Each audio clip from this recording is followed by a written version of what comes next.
नमस्कार दोस्तों, मैं Dharmendra Verma online study with DK में आपका बहुत बहुत स्वागत करता हूं। आज हम बात करने वाले हैं शैशवावस्था, बाल्यावस्था और किशोरावस्था से संबंधित 150 अति महत्वपूर्ण प्रश्नों के बारे में। यहां पर देखिए 150 प्रश्न आपको दिए जा रहे हैं। वीडियो लंबा हो जाएगा तो उसको हम 3 पार्ट में बनाएंगे, यानी कि 50-50-50 प्रश्न करके इस वीडियो के माध्यम से आपको 50 प्रश्न दिए जाएंगे।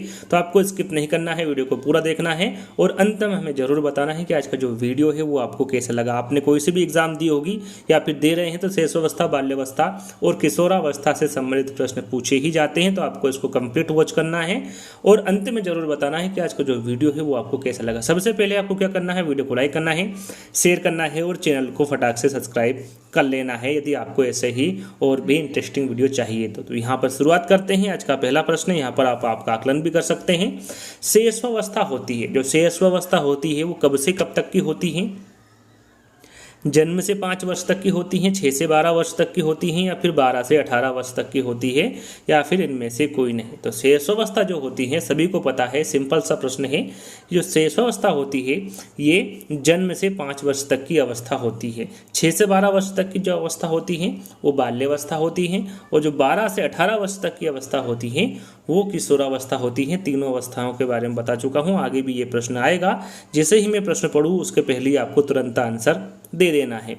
दूसरा प्रश्न है, सावेगिक बुद्धि के संप्रत्यय को प्रस्तुत करने की का जो श्रेय दिया जाता है वो किसको दिया जाता है? सावेगिक बुद्धि। कल भी मैंने बुद्धि के आपको प्रश्न दिए थे, काफ़ी इंपोर्टेंट प्रश्न आपको दिए थे। यदि वीडियो देखा होगा तो आप आसानी से उसका आंसर बता सकते हैं। जिन प्याजे, सेलोर तथा मेयर को, अब्राहम मैस्लो को या फिर रास को। यहाँ पर देखिए सावेगिक बुद्धि के संप्रत्यय को प्रस्तुत करने का श्रेय पूछा गया है, किसको दिया जाता है? तो ये सेलोरी तथा मेयर को दिया जाता है। तो यहाँ पर बी वाला विकल्प आपका बिल्कुल सही होगा। जीवन के प्रथम 2 वर्षों में बालक अपने भावी जीवन का शिलान्यास करता है। यहाँ कथन किसका है? देखिए शैशवावस्था, बाल्यावस्था, किशोरावस्था से संबंधित जो परिभाषाएं हैं वो ज़्यादातर पूछी जाती हैं। तो आपको जितनी भी इंपॉर्टेंट परिभाषा है इस वीडियो के माध्यम से या फिर आने वाले वीडियो के माध्यम से दी जाएगी। तो यहाँ पर परिभाषा किसके द्वारा दी गई है? हरलॉग, स्टेंग, टर्मेन या फिर फ्राइड। तो यहाँ पर जो दी गई परिभाषा है ये स्टेंग के द्वारा दी गई परिभाषा है। इनका कहना है कि जीवन के प्रथम 2 वर्षों में बालक अपने भावी जीवन का शिलान्यास करता है। अगला प्रश्न, नीचे आपको कुछ विशेषता दिख रही है। ये जो विशेषता है इसमें बाल्यावस्था की जो विशेषता है वो कौन सी नहीं है, या फिर बाल्यावस्था से संबंधित कौन सी विशेषता नहीं है, ये आपको बताना है। विकास में तीव्रता होती है, जीवन की वास्तविकता के प्रति झुकाव होता है, संचय की प्रवृत्ति का विकास होता है, या फिर अनुभवों की वृद्धि और संचय होता है। यहाँ पर आपको बाल्यावस्था की कौन सी विशेषता नहीं है ये आपको बताना है। तो राइट आंसर आपका क्या होगा? यहाँ पर पहला वाला होगा, विकास में तीव्रता होती है। यहाँ पर देखिए क्यूज के तौर पर एक आपको प्रश्न दे रहा हूँ कि विकास की जो तीव्रता है वो किस में होती है? यहाँ पर बाल्यावस्था में तो होती नहीं है, तो शैशवावस्था में होती है या फिर किशोरावस्था में होती है? कमेंट्स के माध्यम से बताइएगा कि जो विकास में तीव्रता होती है वो किस अवस्था में होती है। तो यहाँ पर आपका जो सही आंसर होगा बिल्कुल कौन सा होगा? पहला वाला होगा। चलिए आगे बढ़ते हैं। एडोलसेंस के बारे में आपने सुना होगा। एडोलसेंस की जो उत्पत्ति हुई है वो किस भाषा में हुई है? लैटिन भाषा में, उर्दू भाषा में, दोनों में हुई या फिर इनमें से कोई नहीं? तो यहाँ पर जो एडोलसेंस की उत्पत्ति हुई है ये लैटिन भाषा में हुई है। किस भाषा में हुई है? लैटिन भाषा में हुई है। अमूर्त चिंतन की अवस्था होती है। अमूर्त चिंतन की अवस्था के बारे में पूछा गया है, कौन सी होती है? शैशवावस्था होती है, किशोरावस्था होती है, बाल्यावस्था होती है या फिर प्रौढ़ावस्था होती है? अमूर्त चिंतन की अवस्था यहाँ पर पूछी गई है। राइट आंसर आपका होगा किशोरावस्था। याद रखिएगा, इंपोर्टेंट है। अमूर्त चिंतन की जो अवस्था होती है वो किशोरावस्था होती है। अगला प्रश्न, निम्न में से कौन सी बाल्यावस्था की विशेषता नहीं है? यहाँ पर देखिए फिर से वही प्रश्न आ गया है, लेकिन यहाँ पर नेगेटिव प्रश्न पूछा गया है और चारों विकल्पों को बदल दिया गया है। तो यहाँ पर बाल्यावस्था की विशेषता कौन सी नहीं है पूछा गया है? संग्रह करने की प्रवृत्ति, रचनात्मक प्रकृति का विकास, संवेग पर नियंत्रण या फिर सामाजिक स्वीकृति। यहाँ पर आपका सही आंसर होगा सामाजिक स्वीकृति। जो सामाजिक स्वीकृति है ये बाल्यावस्था की विशेषता नहीं है। देखिए बाल्यावस्था की विशेषता बहुत सारी होती है, जैसे जीवन का अनोखा काल किसे कहा जाता है? तो ये बाल्यावस्था को कहा जाता है। जीवन का निर्माणकारी काल भी इसे कहा जाता है। प्रतिद्वंदात्मक सामाजिकरण का काल भी इसे कहा जाता है। छदम या फिर मिथ्या परिपक्वता, इसे पूछा जाता है एग्जाम में कि छदम या फिर मिथ्या परिपक्वता का काल किसे कहा जाता है, तो बाल्यावस्था को कहा जाता है। किसके द्वारा कहा गया, तो ये रास के द्वारा कहा गया। तो ये सभी जो विशेषता है किसकी है, बाल्यावस्था की विशेषता है। तो इन सभी विशेषताओं को आपको ध्यान में रखना है। बाल्यावस्था में मौलिक दुश्चिंता के संपत्ति का जो विकास होता है वो किसके अनुसार होता है, हार्नी के, एरिक्सन के, सिगमंड फ्राइड के या फिर एडलर के। तो यहाँ पर आपका राइट आंसर होगा जो बाल्यावस्था में मौलिक दुश्चिंता के संपत्ति का जो विकास होता है ये हार्नी के अनुसार होता है। किसके अनुसार होता है, हार्नी के अनुसार होता है। संवेगात्मक शक्ति का सर्वाधिक प्रभाव किस अवस्था में होता है, बाल्यावस्था में होता है, किशोरावस्था में होता है, वयस्कावस्था में होता है या फिर उत्तर बाल्यावस्था में होता है। संवेगात्मक शक्ति का जो सर्वाधिक प्रभाव है वो किस अवस्था में होता है, तो यहाँ पर आपका सही आंसर होगा किशोरावस्था में। जो संवेगात्मक शक्ति का जो सर्वाधिक प्रभाव होता है ये किशोरावस्था में होता है। विकास के किस चरण में नायक पूजा की प्रवृत्ति का प्राचुर्य कहा जाता है, या फिर कह सकते हैं कि नायक पूजा की जो प्रवृत्ति है वो किस अवस्था में बालक करता है, तो ये आपको बताना है। प्रारंभिक बाल्यावस्था में, उत्तर बाल्यावस्था में, प्रारंभिक किशोरावस्था में या फिर उत्तर किशोरावस्था में। तो यहाँ पर आपका बिल्कुल सही आंसर होगा प्रारंभिक किशोरावस्था में। याद रखिएगा प्रारंभिक किशोरावस्था में ये नायक पूजा की प्रवृत्ति का प्राचुर्य कहा जाता है, प्रारंभिक किशोरावस्था को। तो यहाँ पर तीसरा वाला विकल्प आपका बिल्कुल सही होगा। बाल्यावस्था के संबंध में उचित कथन है, यहाँ पर देखिए उचित कथन आपको बताना है। काम प्रवृत्ति मुख के क्षेत्र में होती है, ओडिपस व इलेक्ट्रा ग्रंथि का विकास होता है, काम प्रवृत्ति अदृश्य हो जाती है या फिर काम प्रवृत्ति का प्रयोग संतोत्पत्ति हेतु किया जाता है। बाल्यावस्था के संबंध में उचित कथन आपको बताना है। राइट आंसर होगा जो काम प्रवृत्ति है वो अदृश्य हो जाती है बाल्यावस्था में। तो यहाँ पर तीसरा वाला जो विकल्प है वो आपका बिल्कुल सही होगा।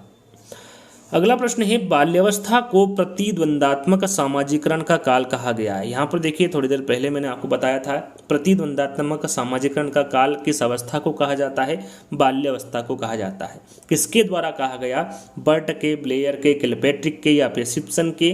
राइट आंसर आपका होगा किलपैट्रिक। याद रखिएगा जीवन का अनोखा काल कौन सी अवस्था होती है, बाल्यावस्था होती है। किसके द्वारा कहा गया, कॉल एवं ब्रूस के द्वारा कहा गया। जीवन का निर्माणकारी काल किस अवस्था को कहा जाता है, तो ये बाल्यावस्था को कहा जाता है। किसके द्वारा कहा गया, फ्रायड के द्वारा कहा गया। जैसे यहाँ पर प्रतिद्वंदात्मक सामाजिकरण का काल बाल्यावस्था को कहा जाता है, ये किसके द्वारा कहा गया, तो ये किलपैट्रिक के द्वारा कहा गया।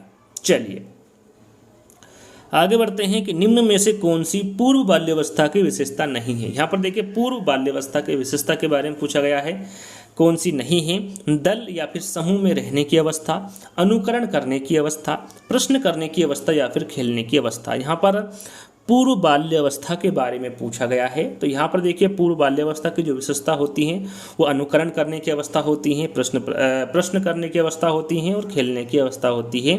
दल या फिर समूह में रहने की अवस्था पूर्व बाल्यावस्था नहीं होती हैं। तो पहला वाला जो विकल्प होगा वो आपका बिल्कुल सही होगा।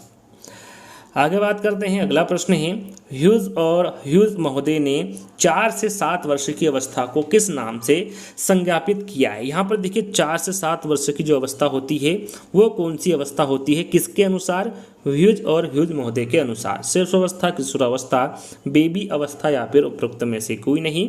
तो जहाँ पर ह्यूज और ह्यूज महोदय के बारे में जिक्र हो वहाँ पर आपको पता होना चाहिए कि इन्होंने जो 4 से 7 वर्ष की अवस्था है उसे बेबी अवस्था कहा है। कौन सी अवस्था कहा है, बेबी अवस्था कहा है। ज्ञानेंद्रीय विकास की ओर सर्वप्रथम ध्यान गया, किसका गया है, फ्रोबेल का, डाल्टन का, मारिया मॉन्टेसरी का या फिर हरलॉक का। राइट आंसर आपका होगा यहाँ पर मारिया मॉन्टेसरी। याद रखिएगा जो विकास की ओर जो सर्वप्रथम ध्यान गया है वो मारिया मॉन्टेसरी के द्वारा गया है। अगला प्रश्न है जो किशोरावस्था की विशेषता। यहाँ पर देखिए किशोरावस्था लिखा हुआ है, किशोरावस्था की विशेषता के बारे में यहाँ पर आपसे पूछा गया है। नया जन्म का काल है, परिवर्तन का काल है, बसंत ऋतु या फिर उपरोक्त सभी। तो यहाँ पर आपका सही आंसर होगा यहाँ पर जो किशोरावस्था की विशेषता होती है वो नया जन्म का काल भी होता है, परिवर्तन का काल भी होता है और बसंत ऋतु भी होता है। ये तीनों ही किशोरावस्था की विशेषता है। और भी इसकी जो विशेषता होती है जैसे कि दबाव, तूफान, संघर्ष एवं तनाव का जो काल है वो कौन सी अवस्था होती है, तो वो भी किशोरावस्था होती है। किसके द्वारा कहा गया, तो ये स्टेनली हॉल के द्वारा कहा गया। सबसे ज़्यादा बार प्रश्न पूछा गया है जीवन का सबसे कठिन काल। जीवन का सबसे कठिन काल ये कौन सी अवस्था है, तो ये भी किशोरावस्था है। किसके द्वारा कहा गया, तो किलपैट्रिक के द्वारा कहा गया। जैसे कि स्वर्ण काल, बसंत ऋतु, समायोजन का भाव, वीर पूजा की प्रवृत्ति, चहुमुखी विकास, ये सभी जो विशेषता है ये किसकी विशेषता है, तो ये किशोरावस्था की विशेषता है। ऐसा नहीं है कि यहाँ पर जो 4 विकल्प दिए गए हैं जैसे कि ऐसे ही आपके एग्जाम में पूछे जाए, और भी जो विशेषता है उनके बारे में भी आपसे पूछा जा सकता है। जैसे कि परिवर्तन का काल भी किशोरावस्था को ही कहा जाता है। तो यहाँ पर उपरोक्त तो सभी आपका राइट आंसर होगा। विकास की किस अवस्था तक बुद्धि का अधिकतम विकास होता है, बाल्यावस्था, किशोरावस्था, शैशवावस्था या फिर प्रौढ़ावस्था। राइट आंसर आपका यहाँ पर होगा किशोरावस्था। याद रखिएगा, इंपॉर्टेंट प्रश्न है। जो किशोरावस्था है इस तक बुद्धि का जो अधिकतम विकास है वो हो जाता है किसमें, किशोरावस्था में। चलिए आगे बात करते हैं, किसके अनुसार किशोर समाज सेवा के आदर्शों का निर्माण व पोषण करता है, ये किसके द्वारा कहा गया, क्रो एंड क्रो, रास, वैलेंटाइन या फिर मन। राइट आंसर आपका 18 का होगा रास। याद रखिएगा ये किसके द्वारा कहा गया, रॉस के द्वारा कहा गया कि किशोर समाज सेवा के आदर्शों का निर्माण व पोषण करते हैं। बाल्यावस्था को काम की प्रसुप्ता अवस्था किसने कहा है, यहाँ पर देखिए काम की प्रसुप्ता अवस्था पूछा जाता है। काम की प्रसुप्ता अवस्था जो है ये किसकी विशेषता है, तो आपको पता होना चाहिए बाल्यावस्था की विशेषता है। और किसके द्वारा कहा गया, किलपैट्रिक, जोन्स, रास या फिर फ्रायड। राइट आंसर आपका होगा फ्रायड। याद रखिएगा सिगमंड फ्रायड द्वारा काम की प्रसुप्ता अवस्था कहा गया है बाल्यावस्था को। तो यहाँ पर डी वाला विकल्प आपका सही होगा। निम्न में से कौन सा कथन असत्य है, यहाँ पर देखिए असत्य कथन पूछा गया है। सभी के सभी यहाँ पर देखिए शेष अवस्था में शिशु शरीर, बुद्धि और भाव में अपरिपक्व होता है। शेष अवस्था में सभी मूल प्रवृत्तियाँ विकसित हो जाती हैं।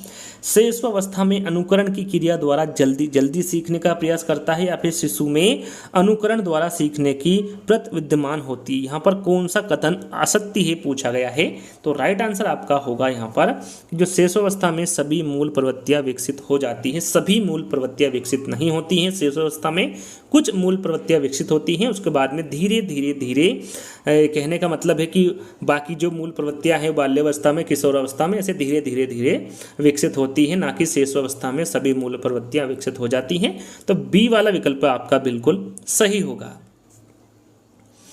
अगला प्रश्न है, निम्नांकित में से कौन सी अवस्था संक्रमण की अवस्था कहलाती है। संक्रमण की अवस्था कौन सी अवस्था कहलाती है, किशोरावस्था कहलाती है, बाल्यावस्था कहलाती है, वयस्कावस्था कहलाती है या फिर वृद्धावस्था कहलाती है। तो यहाँ पर मैं आपको बता दूं जहाँ पर संक्रमण की अवस्था है वहाँ पर किशोरावस्था आपका बिल्कुल सही आंसर होगा।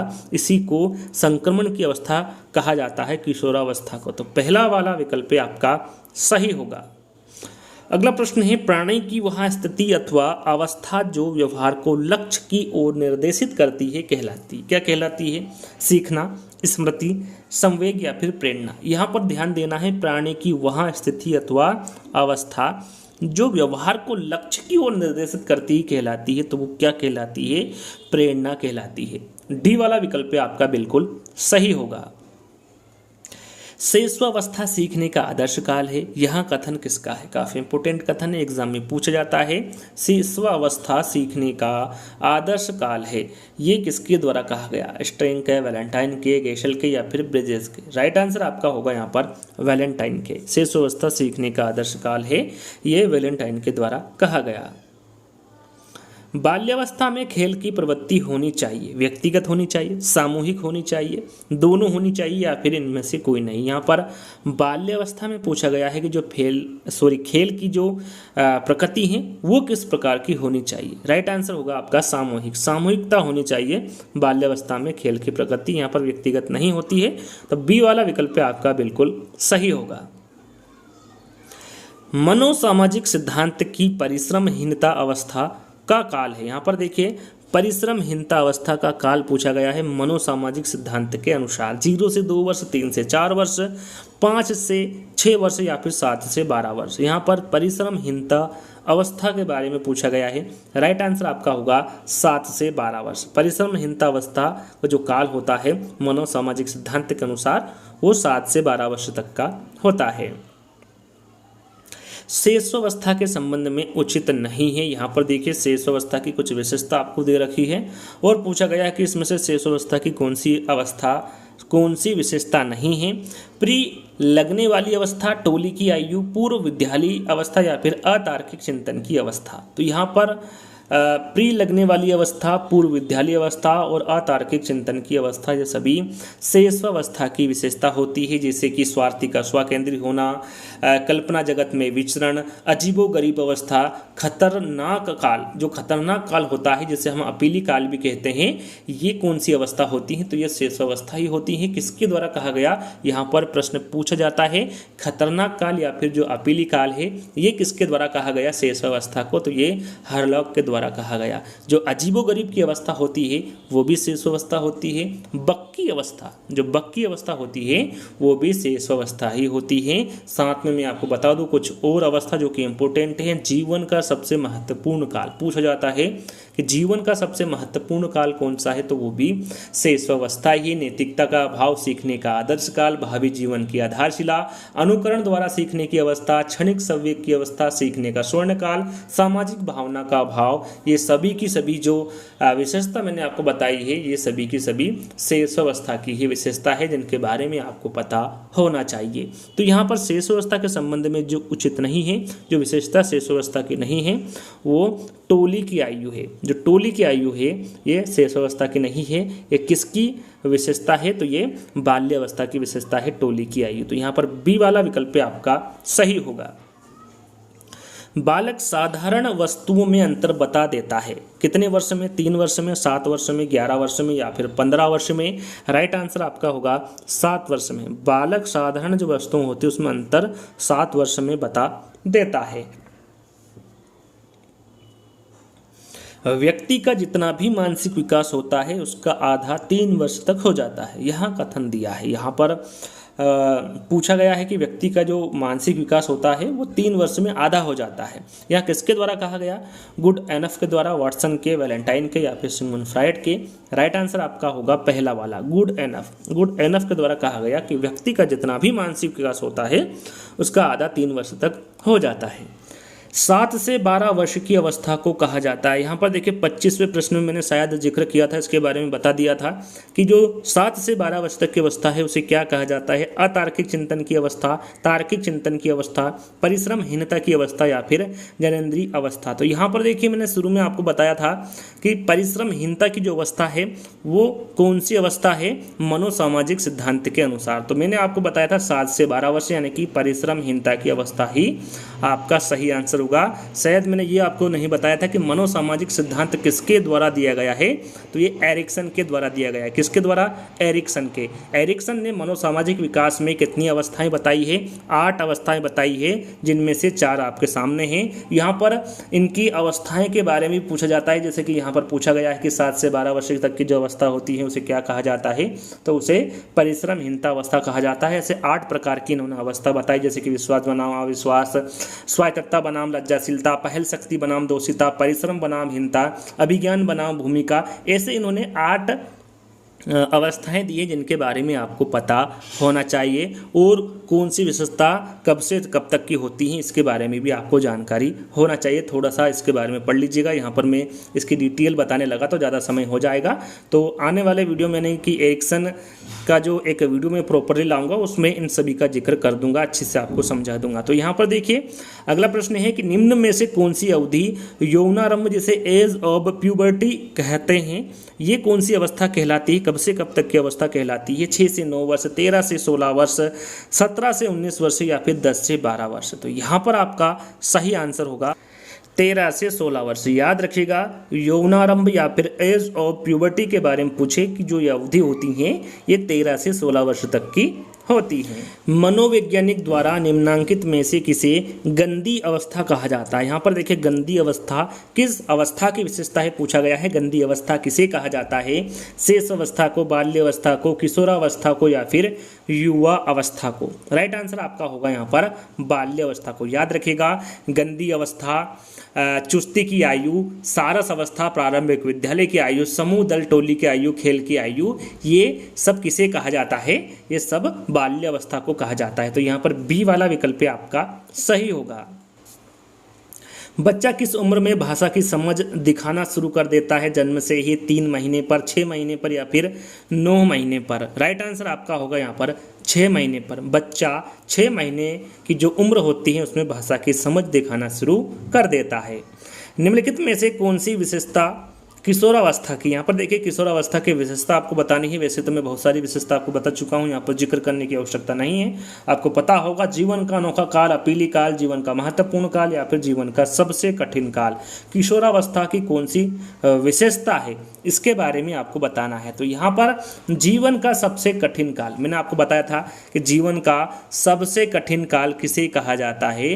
तो वो किशोरावस्था को कहा जाता है। ये मैं आपको बता चुका हूँ और इसके बारे में आपको पता होना चाहिए। जीवन का अनोखा काल, जीवन का अनोखा काल ये किसकी विशेषता है? तो ये बाल्य अवस्था की विशेषता है। इसके बारे में भी आपको बता चुका हूँ। अपीली काल, अपीली काल के बारे में थोड़ी देर पहले ही बताया था, किसकी विशेषता है? शेष अवस्था की विशेषता है। जीवन का महत्वपूर्ण काल, जीवन का महत्वपूर्ण काल कौन सा है? तो वो भी शेष अवस्था है। तो यहाँ पर आपको पता होना चाहिए ये बाल्यावस्था की विशेषता है और दोनों जो विशेषता है ये शेष अवस्था की विशेषता है। और यहाँ पर किशोरावस्था की विशेषता पूछी गई थी, तो जीवन का सबसे कठिन काल कौन सा होता है, कौन सी अवस्था का होता है? तो किशोरावस्था का होता है। शेषवावस्था सीखने का आदर्श काल है, यहाँ कथन किसका है? यहाँ पर कथन पूछा गया है वॉटसन का, वैलेंटाइन का, क्रो एंड क्रो का या फिर हरलोक का? राइट आंसर आपका यहाँ पर होगा वैलेंटाइन का। शेषवावस्था सीखने का आदर्श काल है, यह वैलेंटाइन के द्वारा कहा गया। शेषावस्था में किस बात पर विशेष ध्यान देना चाहिए? आज्ञा पालन, अध्ययन, नैतिकता या फिर पोषण? तो ना तो आज्ञा पालन, ना नैतिकता, ना ही अध्ययन। किस पर ध्यान देना चाहिए? पोषण पर ध्यान देना चाहिए शेषावस्था में। बाल्यावस्था होती है, जैसे कि मैंने शुरू में आपको बताया था बाल्यावस्था के बारे में, किशोरावस्था के बारे में, शेषावस्था के बारे में। जो शेषावस्था होती है वो जन्म से 5 वर्ष तक की होती हैं, बाल्यावस्था 6 से 12 वर्ष तक की होती हैं, और जो किशोरावस्था होती हैं वो 12 से 18 वर्ष तक की होती हैं। ये शुरू में ही आपको बता चुका हूँ। तो बाल्यावस्था के बारे में पूछा गया है, तो बी वाला विकल्प आपका बिल्कुल सही होगा। अगला प्रश्न है, किशोरावस्था के दौरान विकासात्मक परिवर्तनों के फलस्वरूप होने वाली एक मुख्य समस्या है। यहाँ पर देखिए मुख्य समस्या आपको बताना है। अभिप्रेरणा की कमी होती है, सहयोग की कमी होती है, अभिरुचि की कमी होती है या फिर समायोजन की कमी होती है। किशोरावस्था के दौरान विकासात्मक परिवर्तनों के फलस्वरूप होने वाली एक मुख्य समस्या के बारे में आपको बताना है। जो मुख्य समस्या होती है वो समायोजन में कमी होती है। बालक का मस्तिष्क कोरिलेट होता है, यहाँ किसके द्वारा कहा गया? तो यहाँ पर देखिए आपको मालूम होना चाहिए कि बालक का मस्तिष्क कोरिलेट होता है, यहाँ किसके द्वारा कहा गया? प्लेटो, वैलेंटाइन, गेसल या फिर सिगमंड फ्रायड। तो यहाँ पर देखिए स्लेट से आप यहाँ पर प्लेट याद कर सकते हैं, क्योंकि बालक का मस्तिष्क कोरिलेट होता है। यहाँ कथन किसके द्वारा कहा गया? प्लेटो के द्वारा कहा गया। तो स्लेट से आप प्लेट यहाँ पर याद रख सकते हैं। इस प्रकार से इस प्रश्न को याद कर सकते हैं। जोन्स के अनुसार शेषावस्था का काल होता है। तो यहाँ पर देखिए शेषावस्था का काल हम जैसे कि शुरू में पढ़ चुके हैं कि जन्म से 5 वर्ष तक का जो काल होता है वो शेषावस्था का काल होता है। लेकिन यहाँ पर जोन्स के अनुसार पूछा गया है जन्म से 2 सप्ताह, जन्म से 2 माह, जन्म से 2 वर्ष या फिर जन्म से 6 वर्ष। जोन्स के अनुसार जो शेषावस्था का काल होता है वो कौन सा होता है? तो जन्म से 6 वर्ष तक का काल शेषावस्था का काल होता है जोन्स के अनुसार। 5 वर्ष तक की अवस्था शरीर तथा मस्तिष्क के लिए बड़ी ग्रहणशील रहती है। यहाँ कथन किसका है? हरलोक का, जे न्यूमैन का, टर्मेन का या फिर फ्रायड का? राइट आंसर आपका होगा जे न्यूमैन। यहाँ पर जो कथन दिया गया है कि 5 वर्ष तक की जो अवस्था होती है वो शरीर तथा मस्तिष्क के लिए बड़ी ग्रहणशील होती हैं, तो ये जे न्यूमैन के द्वारा कहा गया। रास के अनुसार शेषावस्था का काल होता है। यहाँ पर देखिए शेषावस्था का काल आपको बताना है किसके अनुसार, रास के अनुसार। जन्म से 2 सप्ताह, जन्म से 2 माह, जन्म से 2 वर्ष या फिर जन्म से 6 वर्ष। तो यहाँ पर रास के अनुसार आपको बताना है। तो जन्म से 2 वर्ष तक का जो काल होता है वो रास के अनुसार शेषवा काल या फिर शेषावस्था काल होता है। शेषावस्था के किस वर्ष में बालक गिनती करने लगता है? 3 वर्ष, 5 वर्ष, 4 वर्ष या फिर 6 वर्ष। यहाँ पर शेषावस्था के किस वर्ष में बालक गिनती करने लगता है? राइट आंसर आपका होगा 3 वर्ष। 3 वर्ष की उम्र में बालक गिनती करने लगता है। किशोरावस्था होती है, देखिए मैंने 2 से 3 बार आपको बता चुका हूँ कि जो किशोरावस्था होती है उसकी जो अवधि होती है ये 12 वर्ष से 18 वर्ष तक की होती है। शीघ्रतम शारीरिक व मानसिक परिवर्तन के कारण किशोर व्यक्तित्व को कहा जाता है? तूफान का काल, अत्यधिक चुनौतीपूर्ण काल, कठिनाई वाला काल या फिर सामान्य काल। तो यहाँ पर शीघ्रतम शारीरिक व मानसिक परिवर्तन के कारण किशोरावस्था को या फिर कह सकते हैं कि किशोर व्यक्तित्व को कहा जाता है, तो ये तूफान का काल कहा जाता है। क्या कहा जाता है? तूफान का काल कहा जाता है। निम्नलिखित में से कौन सी अवस्था बाल्यावस्था की नहीं? यहाँ पर देखिए विशेषता पूछी गई है कि बाल्यावस्था की जो विशेषता होगी वो कौन सी नहीं होगी? वस्तुओं का संग्रह करना, नेता बनने की इच्छा, नेतृत्व का विकास या फिर खोखली मित्रता। तो यहाँ पर मैं आपको बता दूं कि बाल्यावस्था की जो विशेषता है वो वस्तुओं का संग्रह करना, नेता बनने की इच्छा और खोखली मित्रता, ये सभी बाल्यावस्था की विशेषता होती है। नेतृत्व का विकास जो होता है ये किशोरावस्था में होता है, ना कि बाल्यावस्था में। तो यहाँ पर आपका सही जो आंसर होगा वो तीसरा वाला होगा। सेले के अनुसार किशोरावस्था होती है। अब यहाँ पर सेले के अनुसार आपको बताना है, जैसे कि मैंने शुरू में आपको बताया था, जो कि किशोरावस्था की जो अवस्था होती है वो 12 से 18 वर्ष तक की होती है, लेकिन यहाँ पर सेले के अनुसार आपको बताना है 13 से 18 वर्ष, 6 वर्ष से 12 वर्ष, 12 वर्ष से 18 वर्ष या फिर इनमें से कोई नहीं। राइट आंसर आपका होगा 13 से 18 वर्ष। सेले के अनुसार जो किशोरावस्था की अवधि होती हैं वो 13 से 18 वर्ष तक की होती हैं। शेषावस्था में जो मनुष्य होता है वो क्षण में रुष्ट हो जाता है, क्षण में तुष्ट हो जाता है। ऐसा क्यों होता है? आपको कारण बताना है। मानसिक परिपक्वता के कारण होता है, कल्पनाशीलता के विशेषता के कारण होता है, संवेगशीलता के कारण होता है या फिर उपरोक्त में से कोई नहीं। तो ये होता है संवेगशीलता के कारण। याद रखिएगा, शेषावस्था में मनुष्य क्षण में रुष्ट, क्षण में तुष्ट हो जाता है, ये संवेगशीलता के कारण होता है। किसके अनुसार किशोरावस्था बड़े संघर्ष, तनाव, तूफान व विरोध की अवस्था है? तो शुरू में मैंने आपको बताया था कि बड़े संघर्ष, तनाव, तूफान व विरोध की जो अवस्था है वो कौन सी है और किसके द्वारा कहा गया है? स्टेनली होल, रास, वैलेंटाइन या फिर किलपैट्रिक। तो ये जो कहा गया है ये स्टेनली होल के द्वारा कहा गया है कि जो किशोरावस्था होती हैं ये बड़े संघर्ष की, बड़े तनाव की, बड़े तूफान व विरोध की अवस्था होती हैं। अगला प्रश्न है, किसने बाल्यावस्था को जीवन का अनोखा काल कहा है? थोड़ी देर पहले ही मैंने आपको बताया था जीवन का अनोखा काल के बारे में, जीवन का निर्माणकारी काल के बारे में, प्रतिद्वंदात्मक सामाजिकरण का काल, छद्म या मिथ्या परिपक्वता, इन सभी के बारे में थोड़ी देर पहले ही मैंने आपको बताया था। ये जीवन का अनोखा काल है बाल्यावस्था को, ये किसके द्वारा कहा गया है? तो ये कॉल एवं ब्रूस के द्वारा कहा गया है। जीवन का निर्माणकारी काल सिगमंड फ्राइड के द्वारा कहा गया है। प्रतिद्वंदात्मक सामाजिकरण का काल किलपैट्रिक के द्वारा कहा गया है। और छद्म या फिर मिथ्या परिपक्वता का जो काल है ये रास के द्वारा कहा गया है। आगे बढ़ते हैं, यानी कि अंतिम प्रश्न जो कि काफ़ी इंपोर्टेंट है, काफ़ी बार एग्जाम में पूछा गया है। 20वीं शताब्दी बालकों की शताब्दी है, ये किसके द्वारा कहा गया? Crow and crow, good enough, गैसेल या फिर रास। तो यहाँ पर 20वीं शताब्दी बालकों की शताब्दी है, ये क्रो एंड क्रो के द्वारा कहा गया। तो यहीं पर आज के आपके 50 प्रश्न, टोटल 150 प्रश्न लेकर आऊँगा। यहाँ पर आपका जो फर्स्ट पार्ट है वो यहीं पर समाप्त होता है। जल्द ही सेकंड पार्ट भी आने वाला है, थर्ड पार्ट भी आने वाला है। तो आपको क्या करना है? वीडियो को लाइक करना है, शेयर करना है और चैनल को सब्सक्राइब कर लेना है। तो जल्दी ही दोस्तों एक नए वीडियो के साथ मिलेंगे, जब तक के लिए धन्यवाद।